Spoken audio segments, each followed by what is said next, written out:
Art Rocks is made possible by the Foundation for Excellence in Louisiana Public Broadcasting and by viewers like you. Hello, I'm James Fox Smith, publisher of Country Roads Magazine, thanking you for joining us for Art Rocks. Let's begin by spending some time with ceramicist and LSU professor Michaelene, or Mikey, Walsh. Her work reflects the artist's twin loves, animals and dolls, and her fascination with depicting the inner life that both seem to possess.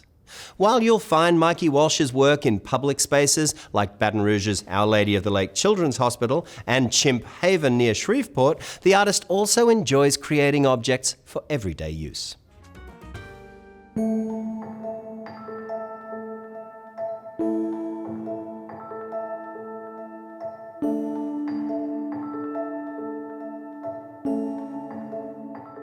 For me, the emotive quality comes through the touch and being able to hand sculpt something. I feel like my imagery has more to do with relatable objects, so things that people generally have some relationship to, a bird or an ice cream or a gift bow, things that are commonplace, and that through that making and touch, there's something unusual or unique or more poetic about the form itself that draws people in and allows them to feel something slightly different. Maybe questioning why would this be handmade as opposed to being slip cast or made from a prefabricated mold.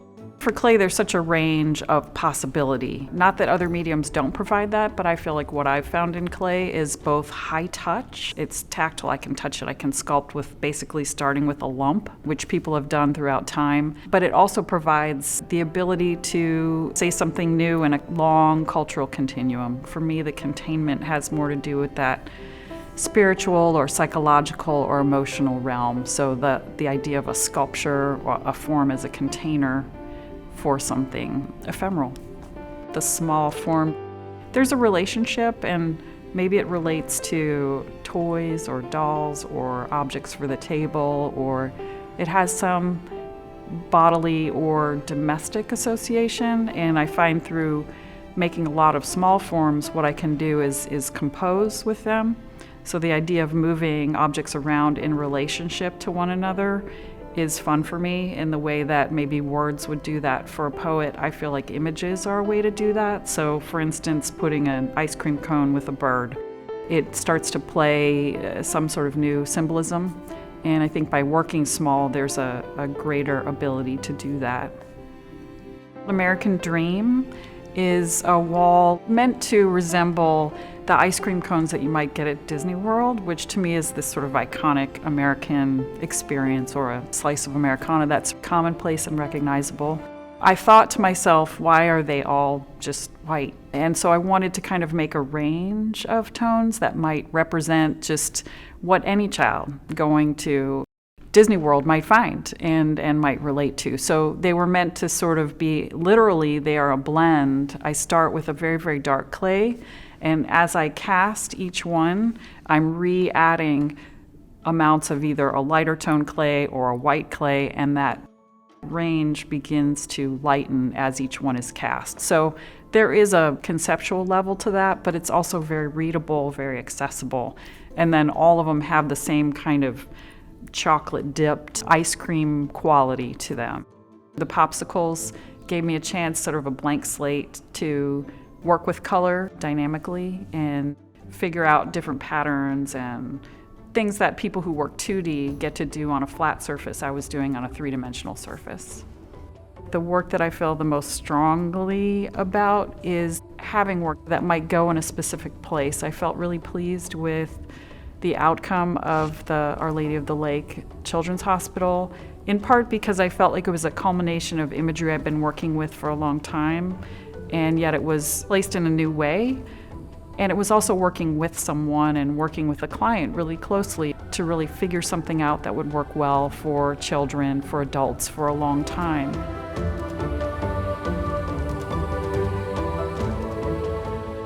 I did a couple of series of hands. One was a series of hands that were both my hands, my daughter's hands, and then the hands of some different primates throughout the spectrum. And I cast them in a series from the center being the largest to the smallest actually being my daughter's hands, and that they were all done in these sort of metallic tones like you would do with a baby shoe or a copper.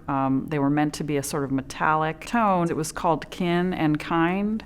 It was in a series that I also did that was looking at animal imagery in general, and in particular, I've always had a predilection for the primates as a conservation. And the piece Kin and Kind, I actually donated it to Chimp Haven up in Shreveport, Louisiana, for their office space. But that piece was just meant to kind of be a reflection or a meditation in a way on our connection to other creatures, other beings, our own families, our own communities.